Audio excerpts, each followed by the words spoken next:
Joseph Campbell's hero's journey outlines a universal monomyth involving stages like the call to adventure, mentorship, tests, challenges, rewards, and return.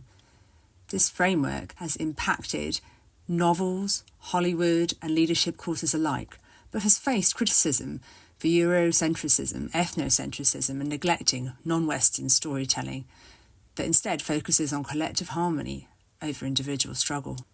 We need to tell stories in the presence of history, making a future-orientated heritage. Stories are like layers in an iceberg, with complexity that dives deeper to unearth new myths and narratives. Future's research method, causal layered analysis, could be our new decolonised storytelling model.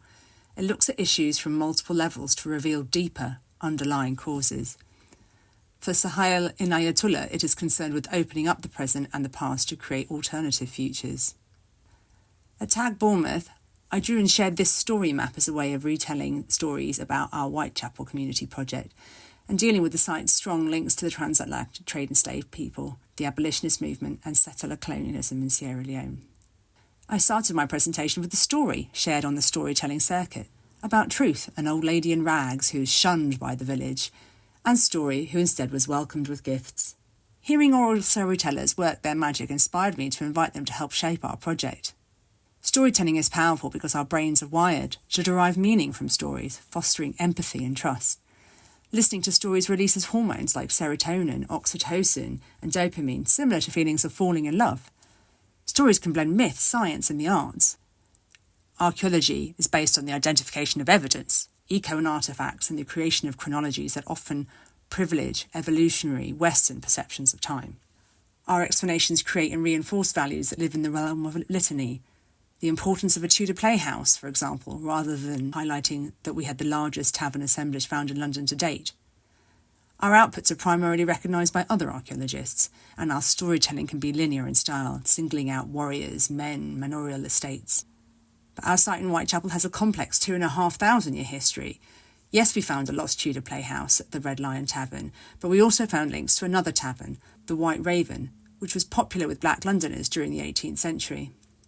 We reached out to storyteller Alim Kamara, whose roots were in Sierra Leone.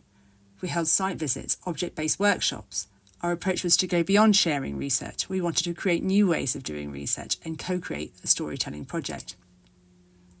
In Phase 2, we visited the site again and held a storytelling training with Las Vegas rules. What happens in Vegas? We discussed best practice for creative development, sharing willingness to try things, take risks, avoid judgment. Instead of a plan, we created a map for our project. We ran an archive workshop looking for the White Raven Tavern, which had been where the Committee for the Relief of the Black Poor had met to discuss the flawed Sierra Leone resettlement project in the 1780s. This was because our local historians were unsure of our reasoning and suspected the tavern was elsewhere.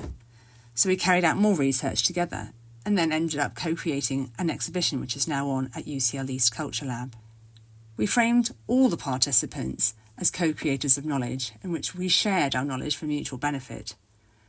We were led by the need to critically assess if our analysis of the past diminished the racialised participants' control over their own narrative. We can't give power, but we can help identify resources that we already have as a group, imagine the potential of this project, and help remove barriers to access it as fully as possible. This approach is slow, time-consuming, and at times pretty scary. With nearly 98% of archaeology in the UK developer funded and 0.25 billion spent each year, we know that hardly any of it is spent on engagement. We know our outputs, reports, talks, exhibitions may not deliver social value. But commercial archaeology, in partnership with communities and in partnership with university research, can deliver demonstrable impact. But only if we evaluate our own roles and determine whether ownership of data aligns with our agenda rather than that of the community. The creation and sharing of the story of heritage can be an incredibly unifying and humanising act of community cohesion. We've already had an impact in East London with minimal amounts of funding. Thank you.